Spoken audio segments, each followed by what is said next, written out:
উদ্বেগজনক হারে পরমাণু সক্ষমতা অর্জন করছে চীন, সতর্কতা যুক্তরাষ্ট্রের। কমিউনিস্ট পার্টির অভিসন্ধি নিয়ে সন্দেহ। আফগানিস্তানের বাগরাম ঘাঁটি ছাড়ল সবশেষ মার্কিন সেনাবহর। টনকে টন মাদক ধ্বংসের পরও নিয়ন্ত্রণহীন মাফিয়া দল। উদযাপন নয়, জাতীয় দিবসে আদিবাসীদের প্রতি সংহতি প্রকাশ করল গোটা কানাডা। দেশটিতে কমছেই না তীব্র তাপদাহ।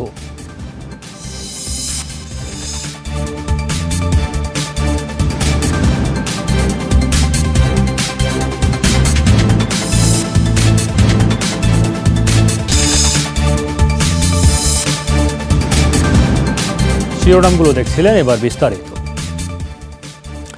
ধারণার তুলনায় দ্রুত গতিতে পরমাণু সক্ষমতা অর্জন করছে চীন, যা উদ্বেগজনক। দেশটির কমিউনিস্ট পার্টির ১০০তম বর্ষপূর্তির দিনই এই সতর্কবার্তা দিল যুক্তরাষ্ট্র। মার্কিন শীর্ষ সংবাদপত্র ওয়াশিংটন পোস্টের প্রতিবেদন অনুসারে গানসু প্রদেশে শতাধিক টাওয়ার নির্মাণ করা হয়েছে, যার মাধ্যমে ছোঁড়া হবে আন্তঃমহাদেশীয় ব্যালিস্টিক ক্ষেপণাস্ত্র। স্যাটেলাইট ছবিতে উঠে এসেছে এই তথ্য। অতীতেও নানা ইস্যুতে ছিল চীন যুক্তরাষ্ট্র বৈরিতা, তবে ট্রাম্প শাসনামলে সেটি পায় অনন্য মাত্রা, যার ধারাবাহিকতায় বাইডেন সরকারও স্বাভাবিক করতে পারছে না সম্পর্ক। উল্টো নিত্য নতুন অভিযোগের তীর যাচ্ছে শি জিনপিং প্রশাসনের দিকে। সে তালিকায় বৃহস্পতিবার যুক্ত হলো পরমাণু সক্ষমতা উদ্বেগজনক হারে বৃদ্ধির তথ্য। ওয়াশিংটন পোস্টের প্রতিবেদন অনুসারে গানসু প্রদেশের ইউমেন শহরে বসানো হয়েছে ১১৯টি টাওয়ার, যা ব্যবহৃত হবে আন্তঃমহাদেশীয় ব্যালিস্টিক ক্ষেপণাস্ত্র ছুড়তে। চীনের পরমাণু শক্তিমত্তা বর্তমানে শীর্ষে অবস্থানে রয়েছে। শুধু তাই নয়, ধারণার তুলনায় উদ্বেগজনক হারে বাড়ছে দেশটির সক্ষমতা। চোখের পলকে গড়ে ওঠা পারমাণবিক এ উন্নয়ন লুকানোরও কোনো উপায় নেই। স্বাভাবিকভাবেই এটি কমিউনিস্ট পার্টির সত্যিকারের অভিসন্ধি নিয়ে প্রশ্ন তোলে।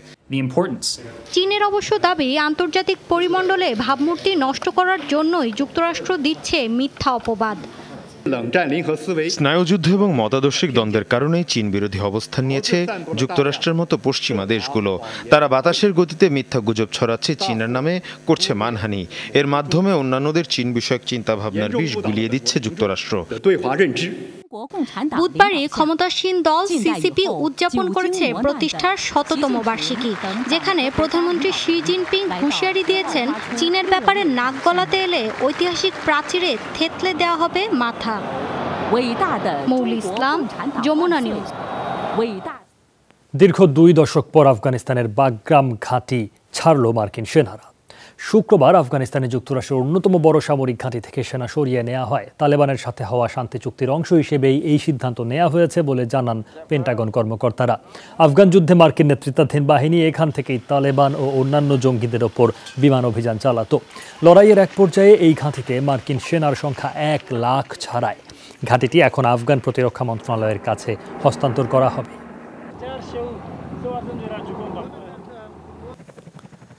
বিশ্বে ভয়াবহ মাদক হেরোইন তৈরির কাঁচামাল হিসেবে পরিচিত আফিমের ৯০% আসে আফগানিস্তান থেকে। কোনোভাবেই আফিম চাষ নিয়ন্ত্রণ করতে পারছে না আফগান সরকার।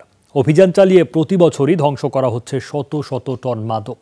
তবুও মাফিয়াদের দৌরাত্ম্য কমছে না, বহুমুখী অপরাধের প্রবণতাও।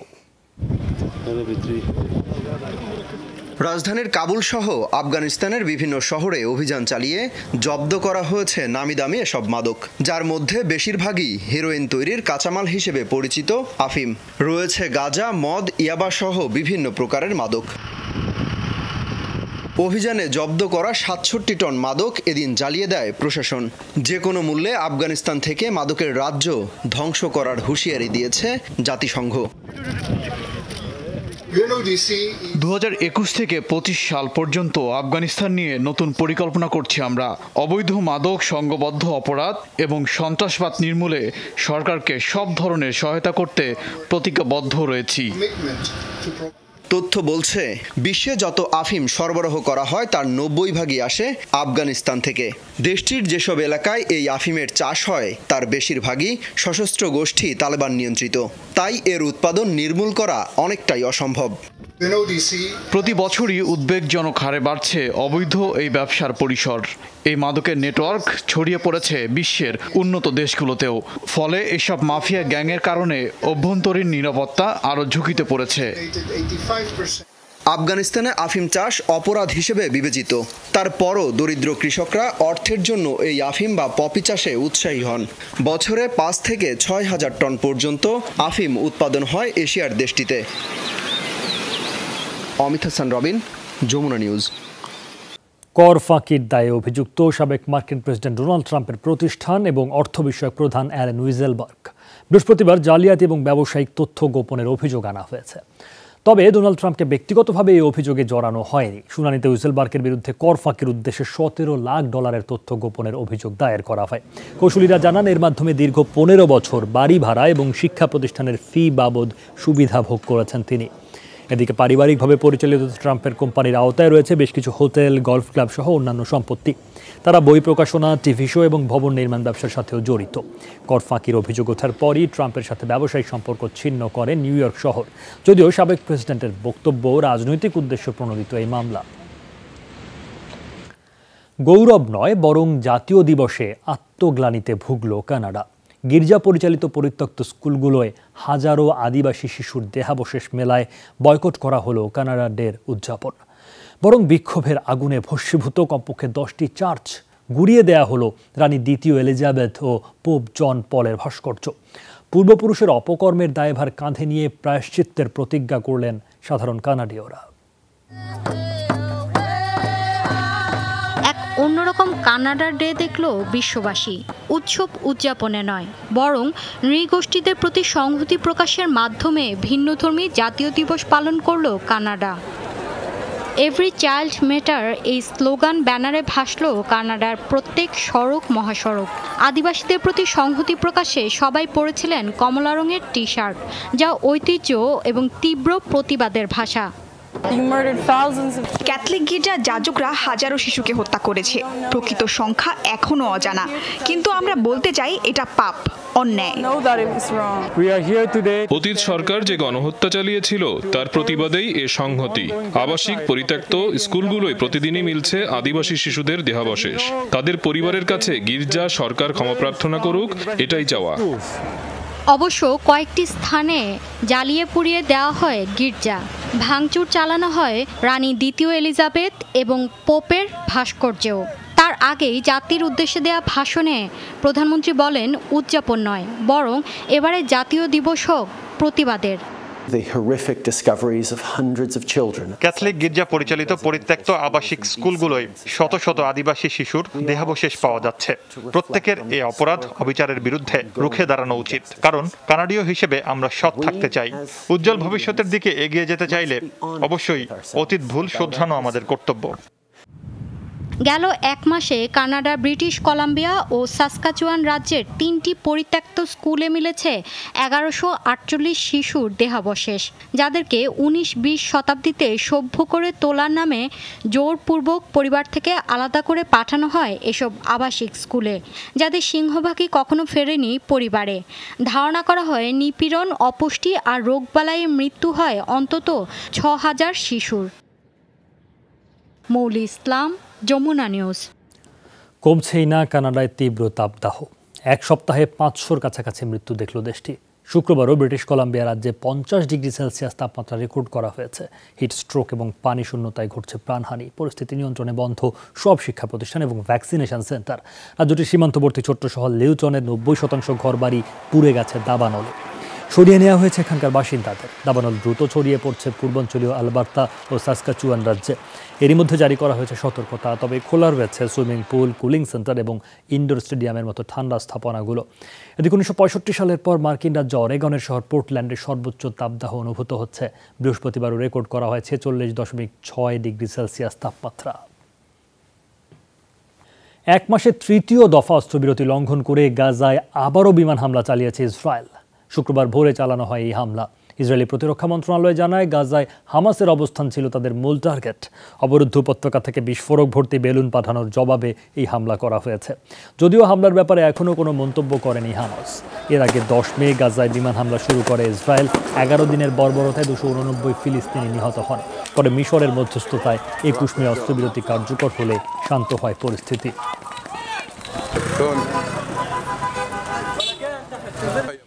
বিশ্বজুড়ে আরও 8,000-এর বেশি প্রাণ কেড়ে নিল করোনা ভাইরাস। মহামারীতে মোট প্রাণহানি 39,70,000-এর ওপর।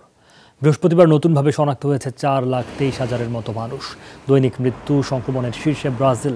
লাতিন দেশটিতে আরও 1900-র বেশি মানুষ মারা গেছেন করোনায়। এদিন 63,000-এর বেশি মানুষের শরীরে মিলেছে ভাইরাসটি। এদিকে ভারতে কমছে দৈনিক মৃত্যু শনাক্তের হার। বৃহস্পতিবারও 796 জনের মৃত্যুর পর মোট প্রাণহানি ছাড়ালো 4 লাখের ঘর। নতুন শনাক্ত 43,000-এর ওপর। করোনায় বিশ্বজুড়ে মোট আক্রান্ত 18,34,00,000-এর কাছাকাছি। করোনার টিকাগ্রহীতাদের জন্য এবার কোয়ারেন্টাইন মুক্ত ভ্রমণের অনুমতি দিল থাইল্যান্ড। মহামারীতে দেশটির ভেঙে পড়া পর্যটন খাতকে চাঙা করতেই এই পাইলট প্রোগ্রাম। পর্যটকরা ঘুরতে পারবেন রিসোর্ট আইল্যান্ড খ্যাত ফুকেত। সেই লক্ষ্যে বৃহস্পতিবার দ্বীপটিতে পৌঁছেছেন অন্তত 400 পর্যটক। তারা সবাই ইসরায়েল, আবুধাবি, কাতার ও সিঙ্গাপুরের নাগরিক। তবে দেশটির অন্যান্য শহর ভ্রমণের ক্ষেত্রে রয়েছে সরকারি কিছু দিক নির্দেশনা। 14 দিন পর টানা 3টি পিসিআর পরীক্ষায় ফলাফল আসতে হবে নেগেটিভ। পর্যটন খাতের উপর নির্ভরশীল থাই অর্থনীতির সিংহভাগ। পরীক্ষামূলক কার্যক্রম সফল হলে আর্থিক ক্ষতি অনেকটা কাটিয়ে ওঠার আশাবাদ দেশটির প্রধানমন্ত্রী প্রয়ুত চান-ও-চার।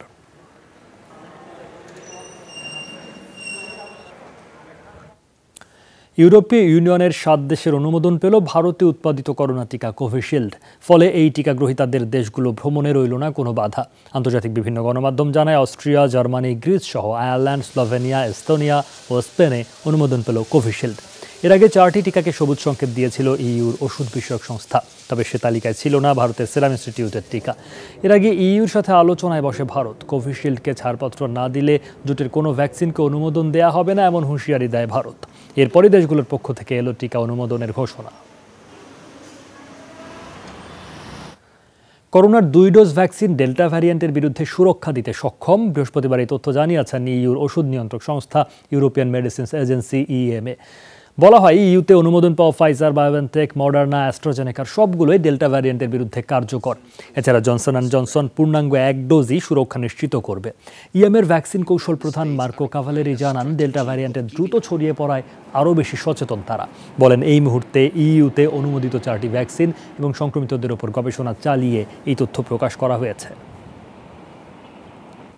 ফ্লোরিডার মিয়ামিতে ভবন ধসের ঘটনায় নিখোঁজদের জীবিত উদ্ধারের সম্ভাবনা না থাকলেও উদ্ধার অভিযান অব্যাহত থাকবে, এমনটি জানিয়েছেন মার্কিন প্রেসিডেন্ট জো বাইডেন। বৃহস্পতিবার ভবনটির বাসিন্দা এবং হতাহত ও নিখোঁজদের স্বজনদের সাথে সৌজন্য সাক্ষাৎ করেন মার্কিন প্রেসিডেন্ট। এ সময় হতাহতদের প্রতি শোক জানান বাইডেন। গেল সপ্তাহে ফ্লোরিডায় বহুতল ভবনের একাংশ ধসে 18 জনের মৃত্যু হয়। এখনও নিখোঁজ 140। তাদের উদ্ধারে প্রয়োগ করা হয় সর্বোচ্চ প্রযুক্তি। কর্তৃপক্ষ জানিয়েছে, ধ্বংসস্তূপের নিচে আটকে পড়াদের জীবিত উদ্ধারের আর কোনো সম্ভাবনা নেই। জেফ বেজোসের মহাকাশ যাত্রায় সঙ্গী হচ্ছেন 82 বছরের নারী পাইলট ওয়ালি ফাঙ্ক। বৃহস্পতিবার ইনস্টাগ্রাম পোস্টে বিষয়টি নিশ্চিত করেন অ্যামাজনের প্রতিষ্ঠাতা। জুলাই মাসে বেজোসের প্রতিষ্ঠান ব্লু অরিজিনের প্রথম মনুষ্যবাহী মহাকাশযান নিউ শেফার্ড রওনা দেবে। লটারিতে জয়ী অজ্ঞাত এক ব্যক্তিও বেজোস ও ফাঙ্কের মহাকাশ যাত্রায় সঙ্গী হবেন। 1960-61 সালে মার্কারি 13 প্রকল্পে প্রথম নারী হিসেবে মহাকাশযান উড়ানোর প্রশিক্ষণ নেন ফাঙ্ক। আগামী 20 জুলাই তিনি মহাকাশে গমনকারী সবচেয়ে প্রবীণ মানুষ হবেন। বেজোসের ইনস্টাগ্রাম অ্যাকাউন্টে পোস্ট করা ভিডিওতে উচ্ছ্বাস প্রকাশ করেন ফাঙ্ক। বলেন, নারী পুরুষ ভেদাভেদের ঊর্ধ্বে উঠতে পেরেছে এই মহাকাশ যাত্রা। কৃষ্ণসাগরে পাল্টাপাল্টি শক্তিমত্তা প্রদর্শন করছে রাশিয়া এবং পশ্চিমা জোট। বৃহস্পতিবার দেশগুলোর প্রতিরক্ষা দফতর প্রকাশ করে ভিন্ন ভিন্ন ভিডিও।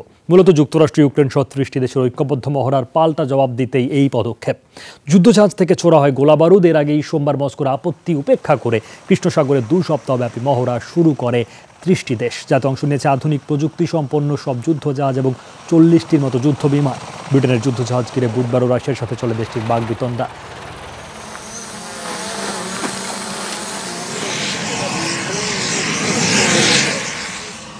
Подходим понемножку,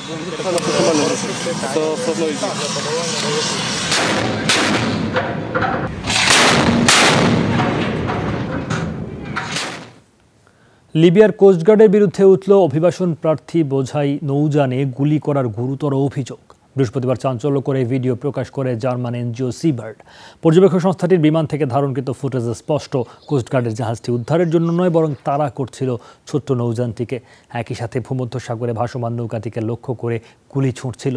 মূলত ইউরোপে প্রবেশে বাধা দিতেই এই পদক্ষেপ। সিবার্ডের তথ্য অনুসারে নীল রঙের কাছের নৌকাটিতে ছিলেন 30 জনের বেশি আরোহী। লিবীয় জাহাজটিকে PB648 রাস জাদির হিসেবে শনাক্ত করেছে এনজিওটি।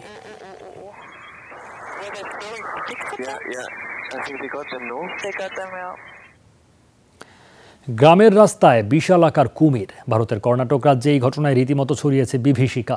পাশের একটি নদী থেকে প্রাণীটি চলে আসে লোকালয়ে। গলিতে ভয়াবহ সরীসৃপটিকে ঘুরতে দেখে মুহূর্তেই ছড়ায় আতঙ্ক। পরে বন্যপ্রাণী সংরক্ষণ কার্যালয়ের সহযোগিতায় আটক করা হয় কুমিরটিকে, ফিরিয়ে দেওয়া হয় নদীতে। অবশ্য হঠাৎ কেন বিশাল আকার সরীসৃপটি লোকালয়ে চলে এলো সেই কারণ জানাতে পারেনি বন বিভাগ।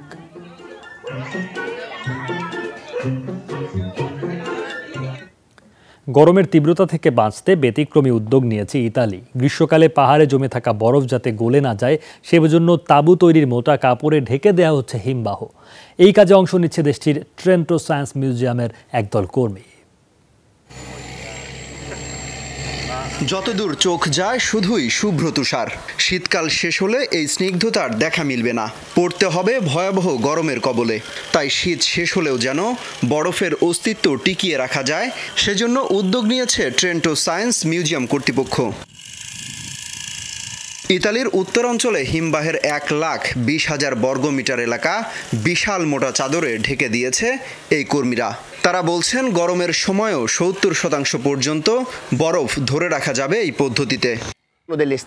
শীতকাল শেষ হওয়া পর্যন্ত তাঁবু এখানেই থাকবে, যেন বরফ গলে না যায়। সাধারণত এই ধরনের কাপড় গাড়িতে ব্যবহার করা হয় গরম ঠেকাতে। এখানেও একই কাজ করবে। সূর্যের তাপমাত্রা যত কম পৌঁছাবে তত কম গলবে বরফ। হিমবাহ বিশেষজ্ঞরা বলছেন প্রতি বছরই বাড়ছে গরমের তীব্রতা।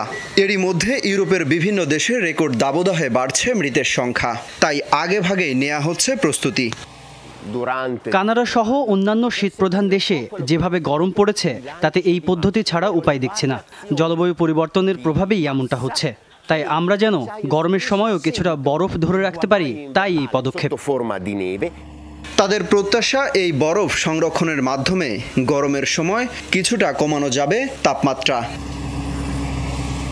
অমিত হাসান রবিন, যমুনা নিউজ। এই ছিল যমুনা আই ডেস্কের আয়োজন। এতক্ষণ আমাদের সাথে থাকার জন্য সবাইকে ধন্যবাদ।